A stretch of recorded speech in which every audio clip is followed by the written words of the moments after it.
નમસ્કાર વિદ્યાર્થી મિત્રો, આપ સૌનું મારી YouTube ચેનલ પર હાર્દિક સ્વાગત છે કે જેમાં ધોરણ 12 એસપીસીસી વિષયના પારિભાષિક શબ્દોની આપણે સમજ મેળવી રહ્યા છીએ।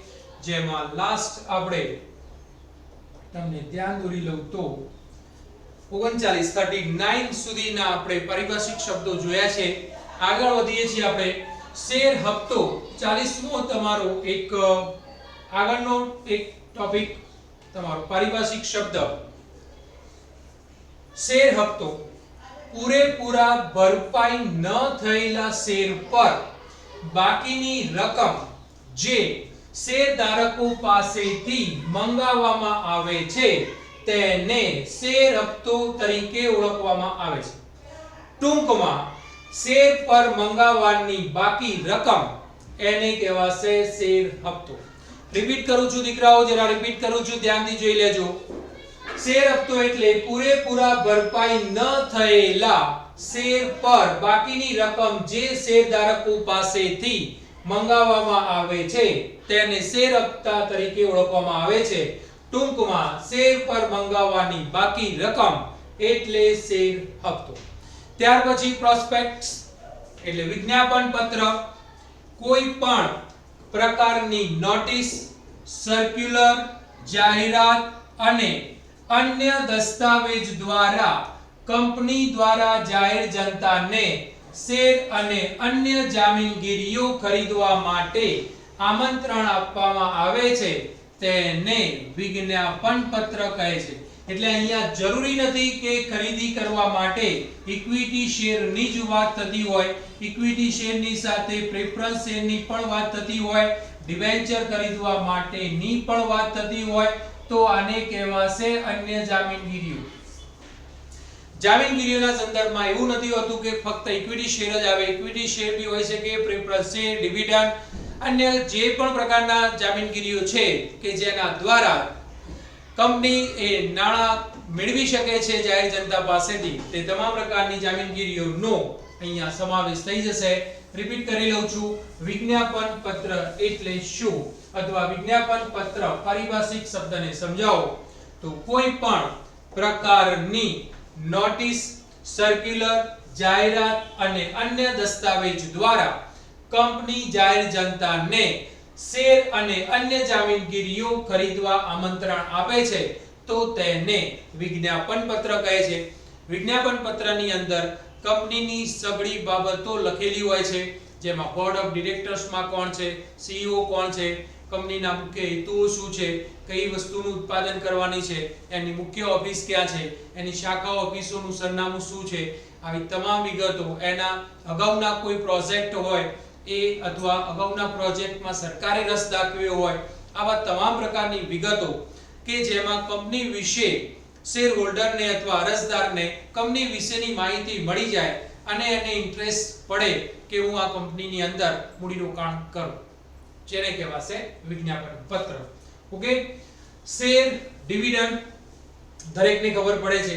સામાન્ય અર્થમાં, સામાન્ય શબ્દોમાં કહીએ તો કંપનીના માલિકો એટલે કે શેર હોલ્ડરો, ઓનર નહીં સમજતા, કંપનીના માલિકોનો મતલબ ઇક્વિટી શેર મૂડી ધારક, શેર હોલ્ડર એને કહીશું કંપનીના માલિકો। કંપનીના માલિકો એટલે કે શેર હોલ્ડરોને તેમણે ધારણ કરેલા શેર પર વળતર તરીકે કંપનીના વહેંચણી પાત્ર નફામાંથી જે ભાગ મળે છે તેને શેર ડિવિડન્ડ કહેવામાં આવે છે। રિપીટ કરી લઉં છું દીકરાઓ, જોઈ લેજો। સામાન્ય શબ્દોમાં એમ કહી શકાય કે કંપનીના માલિકો એટલે કે શેર હોલ્ડરોને તેમણે ધારણ કરેલા શેર પર વળતર તરીકે કંપનીના વહેંચણી પાત્ર નફામાંથી જે ભાગ મળે છે તેને શેર ડિવિડન્ડ તરીકે ઓળખવામાં આવે છે। વિશિષ્ટ અર્થ થોડો ધ્યાન દોર્યો છે આપણે। વિશિષ્ટ અર્થ પ્રમાણે કહીએ તો શેર ડિવિડન્ડ એટલે કંપનીના વહેંચણી પાત્ર નફામાંથી કંપનીએ તેના શેર હોલ્ડરોને તેમણે ધારણ કરેલ શેરની વસૂલ આવેલ કિંમતના પ્રમાણમાં આપેલ ભાગ, એટલે જેટલા પ્રમાણમાં કંપનીએ વસૂલી છે, જેમ કે ઉદાહરણ લઉં તમને ખ્યાલ આવે, દાખલા તરીકે કોઈ પણ કંપનીના શેરની કિંમત, શેરનું મૂલ્ય 10 રૂપિયા છે અને અત્યાર સુધી કંપનીએ, સમજવા માટે કહું કે 2-3 વર્ષ થયા છે, પણ કંપનીએ આ 10 રૂપિયા શેરની કિંમતમાંથી પહેલી વખત ભરપાઈ વખતે 2 રૂપિયા મંગાવ્યા છે, ત્યાર પછી 3 રૂપિયા મંગાવ્યા છે. ટૂંકમાં કહું તો જ્યારે તે ડિવિડન્ડ વહેંચવા માટે જે વર્ષમાં છે એ દરમિયાન 10 રૂપિયામાંથી માત્ર કેટલા મંગાવ્યા છે? 5 રૂપિયા. તો જ્યારે વહેંચણી પાત્ર નફામાંથી ડિવિડન્ડ આપવામાં આવશે ત્યારે 10 રૂપિયાને ધ્યાનમાં રાખીને નહીં, 5 રૂપિયાની રકમને ધ્યાનમાં રાખીને વસૂલ આવેલ કિંમતના પ્રમાણમાં આપવામાં આવેલ ભાગ જે રોકડ સ્વરૂપમાં હોય છે, શેર સ્વરૂપે હોઈ શકે, અન્ય સ્વરૂપે પણ હોઈ શકે. ભારતમાં કંપની ધારા મુજબ ફક્ત રોકડ કે ચેક સ્વરૂપે જ જે તે શેર ડિવિડન્ડની વહેંચણી કરવામાં આવે. પણ આ ક્લિયર ખબર પડવી જોઈએ તમને કે વસૂલ આવેલી કિંમતના પ્રમાણ પૂરેપૂરી નક્કી કરેલી શેરની કિંમત ઉપર કંપની પોતાને થયેલ નફામાંથી, વહેંચણી પાત્ર નફામાંથી ડિવિડન્ડ ન ચૂકવે. એ ભૂલાય નહીં. ફરીથી ધ્યાન દોરી લઉં છું. વિશિષ્ટ અર્થમાં કહી શકાય કે ડિવિડન્ડ એટલે કંપનીના વહેંચણી પાત્ર નફામાંથી કંપનીએ તેના શેર હોલ્ડરોને તેમણે ધારણ કરેલ શેરની વસૂલ આવેલ કિંમતના પ્રમાણમાં આપેલા ભાગ જે રોકડ સ્વરૂપે હોય, શેર સ્વરૂપે હોય કે અન્ય સ્વરૂપે પણ હોય. ભારતની અંદર નિયમ છે, રૂલ્સ છે કે ભારતમાં કંપનીના કાયદા મુજબ કંપની ફક્ત રોકડ, પણ ખ્યાલ આવે છે બેટા, મોટા ભાગે ચેક સ્વરૂપે જ આવે છે, એટલે બેંક પણ હોઈ શકે, રોકડ પણ હોઈ શકે. જે પણ ઓપ્શન હોય ખાસ જરા જોઈ લેવો તો જ આપણને ખ્યાલ આવશે કે કયો શબ્દ વાપર્યો છે. રોકડ અને ચેક ભૂલાય નહીં. એ સ્વરૂપે જ શેર ડિવિડન્ડની વહેંચી શકે છે. વચગાળાનું ડિવિડન્ડ મતલબ વર્ષ દરમિયાન ચૂકવેલા ડિવિડન્ડને વચગાળાનું ડિવિડન્ડ અથવા અર્ધવાર્ષિક ડિવિડન્ડ, એટલે ફાઇનાન્શિયલ યર પૂરું થતો નથી, એટલે એપ્રિલ થી માર્ચ દરમિયાન, એપ્રિલ થી માર્ચ એટલે એક વર્ષ પૂરું થયું, એ વર્ષ દરમિયાન કંપનીએ જે નફો કર્યો છે એમાંથી વહેંચણી પાત્ર નફામાંથી ડિવિડન્ડ આપે છે. પરંતુ તે પહેલા, એટલે 1 એપ્રિલ થી 31 માર્ચ વચ્ચેના સમયગાળામાં જો કોઈ ડિવિડન્ડ ચૂકવાય છે તો તેને વચગાળાનું ડિવિડન્ડ તરીકે ઓળખવામાં આવે છે. ભૂલાય નહીં. વચગાળાનું ડિવિડન્ડ વર્ષ દરમિયાન ચૂકવેલા ડિવિડન્ડને વચગાળાનું ડિવિડન્ડ અથવા અર્ધવાર્ષિક ડિવિડન્ડ તરીકે ઓળખવામાં આવે છે. આખરી ડિવિડન્ડ 44 પારિભાષિક શબ્દ. વર્ષના અંતે વહેંચણી પાત્ર નફામાંથી વહેંચાયેલ ડિવિડન્ડને વાર્ષિક કે આખરી ડિવિડન્ડ તરીકે ઓળખવામાં આવે છે.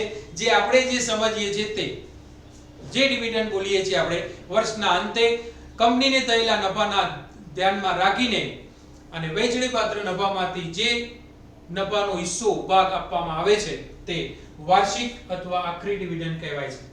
હકના શેર. કંપની અરજદારોને તેમણે ધારણ કરેલ શેરના પ્રમાણમાં અમુક નિશ્ચિત શેર ખરીદવા માટે આમંત્રણ આપે તો તેને હકના શેર કહે છે. એક મિનિટ દીકરાઓ જોઈ લેજો, સમજી લેજો અહીંયા શું મતલબ થયો. દાખલા તરીકે કોઈ એ વ્યક્તિએ કોઈ કંપનીના 100 શેર ખરીદ્યા છે,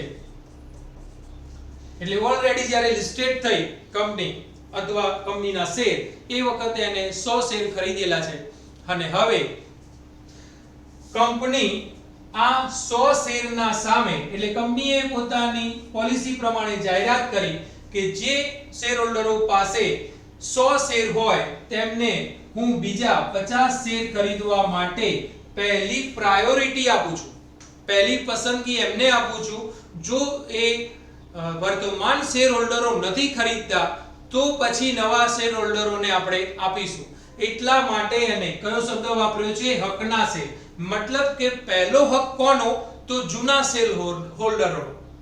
જે પહેલા કંપનીના શેર ખરીદ્યા છે એ શેર હોલ્ડરોને પહેલો હક મળવો જોઈએ, એટલા માટે એને હકના શેર કહેવાય છે. અહીંયા હક એટલે તમારો હક નહીં ધરાવતા, અધિકાર નહીં, મતલબ હક એટલે અહીંયા પહેલી પ્રાયોરિટી કોને આપી કંપનીએ કે જે પહેલા શેર ખરીદ્યા છે અને હવે નવા શેર ખરીદવા માટે આમંત્રણ આપે છે કે પહેલા અમે તમને ચાન્સ આપીએ છીએ, પહેલા તમે ખરીદી લો, તમે ના પાડો તો પછી નવા શેર હોલ્ડરોને આપણે જાણ કરીએ. જરા ફરીથી ધ્યાન પર દોરી લઉં છું. કંપની અરજદારોને તેમણે ધારણ કરેલ, એટલા માટે મેં કોઈ વ્યક્તિએ 100 શેર ધારણ કરેલા છે શેરના પ્રમાણમાં, એટલે 100 શેરના પ્રમાણમાં, એટલે એનો મતલબ એવો થયો કે ધારણ કર્યા છે એના 50% હકના શેર કંપની આપવાનું જાહેર કરે કે જેની પાસે 200 છે તો એને 100 મળશે, જેની પાસે 100 છે એને 50 મળશે, જેની પાસે 20 છે એને 10 મળશે, જેની પાસે 1000 છે તો એને 500 મળશે. આવું થયું બેટા. એના પ્રમાણમાં ધારણ કરેલ શેરના પ્રમાણમાં અમુક નિશ્ચિત શેર ખરીદવા માટેનું આમંત્રણ આપે તો તેને હકના શેર કહે છે. શેર ફેરબદલી 46. જ્યારે કોઈ શેર હોલ્ડર કંપનીની સંમતિની અપેક્ષાએ ફરજિયાત નહીં, મરજિયાત રીતે પોતાના શેરના માલિકી હકની બીજાની તરફેણમાં ફેરબદલી કરે, આપે, સોંપે, વહેંચે ત્યારે તેને શેર ફેરબદલી કહે છે. ટ્રાન્સફર, શેર ટ્રાન્સફર બોલાય છે. જૂનામાં શેર સર્ટિફિકેટ ભરવું પડતું, ફોર્મ આવતું, શેર મોકલવામાં આવતા, કંપની પાસે જતા, કંપનીએ જેને ખરીદ્યા છે એના નામે ઇસ્યુ કરે, આપણે વેચ્યા છે તો આપણા નામનું સર્ટિફિકેટ રદ થાય અને આપણા બેંક એકાઉન્ટની અંદર અથવા ચેક દ્વારા આપણને ઘરે ડીડી દ્વારા આપણને મળી જાય રકમ, જે વેચેલા શેરની રકમ. એ પ્રોસેસ છે અહીંયા શેર ટ્રાન્સફર અથવા શેર ફેરબદલી. જ્યારે કોઈ શેર હોલ્ડર કંપનીની સંમતિની અપેક્ષાએ મરજિયાત રીતે પોતાના શેરના માલિકી હકની બીજાની તરફેણમાં ફેરબદલી કરે તો તેને શેરની ફેરબદલી કહેવાય. શેરની ફેરબદલી એટલે જોઈ લો, શેર હોલ્ડર કંપનીમાંના શેરની માલિકી હકની કાયદેસરની વિધિ દ્વારા થતી ફેરબદલી. જે પ્રમાણે જે રીતે શેર ટ્રાન્સફર થતો હોય એ રીતે કરવામાં આવે. એટલે કોઈ એક વ્યક્તિના નામનો શેર છે, હવે તે બીજી વ્યક્તિના નામે ટ્રાન્સફર કરે તો આ શેર ફેરબદલી ગણાશે. પહેલા આ વ્યક્તિ પાસે 100 શેર હતા, એને વેચી દીધા, પણ કંપનીના નીતિ નિયમો, ધારાધોરણો, એના કાયદેસરની વિધિ રીતે ફેરબદલી થાય તો એને શેર ફેરબદલી કહેવાશે. રિપીટ કરી લઉં પણ શેર ફેરબદલી. જ્યારે કોઈ શેર હોલ્ડર કંપનીની સંમતિની અપેક્ષાએ મરજિયાત રીતે પોતાના શેરના માલિકી હકની બીજાની તરફેણમાં ફેરબદલી કરે ત્યારે તેને શેર ફેરબદલી કહેવાય. શેરની ફેરબદલી એટલે શેર હોલ્ડરના કંપનીમાંના શેરની માલિકી હકની કાયદેસરની વિધિ દ્વારા થતી ફેરબદલી. 47. અમૂર્ત સ્વરૂપના શેર, ડિજિટલ શેર, ડિબેટના સંદર્ભમાં આપણે બોલીએ છીએ તે જ. જરા જોઈ લેજો. મૂર્ત સ્વરૂપના કે ભૌતિક પ્રકારના શેરને ઇલેક્ટ્રોનિક સ્વરૂપમાં નિશ્ચિત પ્રક્રિયા અંતર્ગત રૂપાંતર કરવામાં આવે ત્યારે તેવા શેરને અમૂર્ત. જરા ધ્યાન દોરી લઉં છું, શબ્દ કયો લખ્યો છે, સ્લાઇડ જરા અક્ષરો નાના છે એટલા માટે ખાલી ધ્યાન દોરી લઉં. અમૂર્ત શબ્દ લખ્યો છે એટલે ફિઝિકલ નહીં, કાગળ નહીં. પહેલા શેર સર્ટી આવતું, એના બદલે ડિમેટ એકાઉન્ટમાં ઇલેક્ટ્રોનિક સ્વરૂપે જે આવે તે સ્વરૂપ, એને અમૂર્ત સ્વરૂપના શેર કહેવાશે. અથવા ડિમેટ છે કે ડિમેટ ની અંદર જમા થાય, વેચો તો ડિમેટ માંથી જતા રહે. પહેલા એમ હતું ફિઝિકલ સર્ટી આવતું, જેમ આપણે બેંકમાં એફડી કરાવીએ છીએ તો એફડી નું આપણને સર્ટી મળે છે, એ જ રીતે શેર સર્ટિફિકેટ આવતું.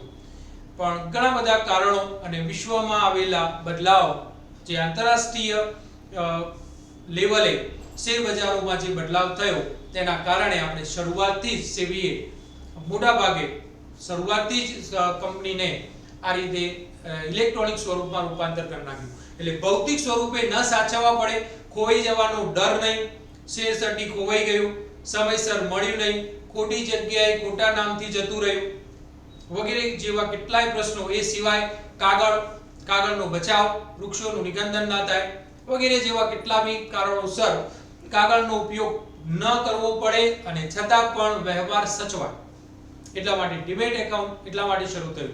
જે સેબીએ એ વખતે જ્યારે સ્થાપના કરી તે વખતે આંતરરાષ્ટ્રીય લેવલના જે સ્વરૂપો હતા એ ટોટલ આપણા શેર બજારની અંદર એમને એપ્લાય કરેલો. તો એ ખૂબ જ એમનું સારું કાર્ય ગણી શકાય સેબીનું.